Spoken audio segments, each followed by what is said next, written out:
Whoa! Hey nerds! Welcome to Mad Lab's seasonal special with your Mad Lab led Isaiah Farb. Today we are making some spooky slime. Here's what you need. A bowl, glue, coloring, cups, water, expensive soap, and cornstarch. Yeah!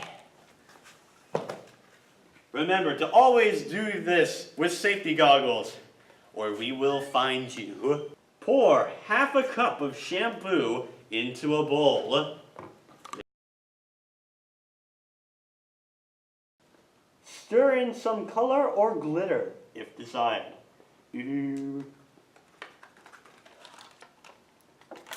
I think this is blue. Bloop. Bloop.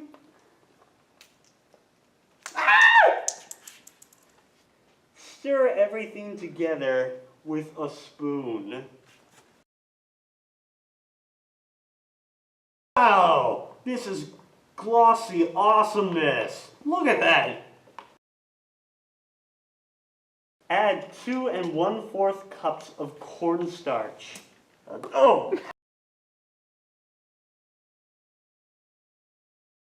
So put glue in for extra spookiness. Let's just do this.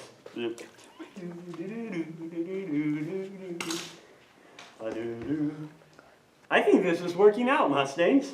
And that's how you make spooky slime. I'm Isaiah Farb, your Mad Lab lad. Bye, guys.